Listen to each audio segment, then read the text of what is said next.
এখানে আমি যেটা ইউজ করেছি সেটা হচ্ছে ছোটো ছোটো সাইজের পমফ্রেট মাছ, যেগুলোকে 2 পিঠ টাকা আমি চিড়ে নিয়েছি। একটু চিড়ে নেওয়ার পর ভালো করে ধুয়ে এর মধ্যে দিয়েছি হলুদ, সামান্য নুন, লেবুর রস, পাতিলেবুর রস আমি মোটামুটি 2টোর মতন দিয়েছি পাতিলেবু। এখানে 2টো পাতিলেবুকে আস্তে করে শীর্ষে পুরো রসটা দেওয়ার পর একে ভালো করে মেখে নেব। আর আমি একটা পেস্ট রেডি করে রেখেছি, গ্রিন চিলি মানে কাঁচা লঙ্কা, ধনে পাতা, কাজু বাদাম বাটা সব দিয়ে একটা পেস্ট, আমি একটু আদা রসুন বাটা এই সমস্ত কিছু একটা পেস্ট বানিয়ে রেখেছিলাম। সেই পেস্টটা পুরো মাছের গায়ে ভালো করে দুপুরে সুন্দর করে ভালো করে মাখিয়ে নিতে হবে, যাতে মাছগুলো যে চেরা আছে সেই চেরা জায়গাগুলো মশলাগুলো খুব ভালো মতন ঢুকে যায়। এবং এটাকে ম্যারিনেট করে আমি প্রায় আধ ঘন্টা 40 মিনিট মতন রেখে দিয়েছিলাম। তারপরে নিয়ে নেব হচ্ছে ময়দা। আমি 2 টেবিল স্পুন ময়দা নিয়েছি এখানে। ময়দার পর নিয়ে নেব হচ্ছে কর্নফ্লাওয়ার। কর্নফ্লাওয়ারও আমি মোটামুটি 2 টেবিল স্পুন মতোই নিয়েছি। তো কর্নফ্লাওয়ারের সাথে আমি এর মধ্যে ময়দার কর্নফ্লাওয়ারটাকে মিশিয়ে নেওয়ার পর দিলাম নুন, গোলমরিচ গুঁড়ো, তোমরা চাইলে এর মধ্যেও কাঁচা লঙ্কা কুচিয়ে দিতে পারো তোমাদের স্বাদ অনুযায়ী।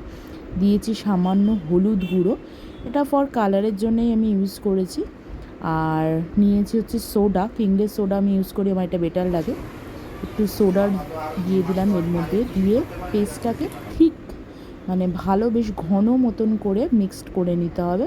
খুব পাতলা হলে মাছের গায়ে এই ইয়েটা লাগবে না, প্রলেপটা লাগবে না। তো এটাকে ভালো করে মিক্সড করে নিচ্ছি।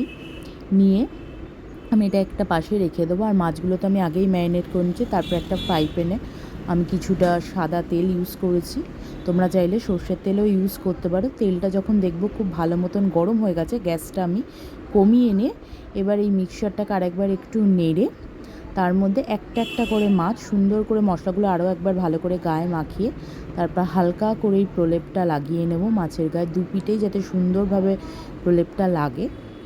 লাগার পর ওটাকে আমি আস্তে করে, গ্যাসটা আমি কমিয়ে নিয়েছিলাম তেলটা গরম হয়ে যাওয়ার পর, নাহলে চটপট করে ফাটতে শুরু করবে। তারপর আস্তে করে একটা মাছ আমি ছেড়ে দিলাম। একটা বেশ সুন্দর মতন লাল করে ভেজে ওঠার পর আমি দ্বিতীয় পিঠটা, আমি এখানে চিমটা ইউজ করেছি কারণ খুন্তি দিয়ে আমার ওলটাতে খুব সমস্যা হচ্ছিল, তাই জন্য আমি চিমটা ইউজ করেছি। তোমরা চাইলে যদি তোমরা খুন্তি দিয়ে ইউজ করতে পারো। তারপরে জিনিসটা বেশ, আমি স্যালাড আগেই কেটে রেখেছিলাম। গরম গরম এই মাছ ভাজা তোমরাও বাড়িতে বানিয়ে দেখো, ভীষণ টেস্টি লাগে। আমার ছেলে মেয়ে ভীষণ ভালোবাসে এই মাছ ভাজা খেতে। তো পমফ্রেট মাছের ফ্রাই আজকের জন্য তোমাদের জন্য।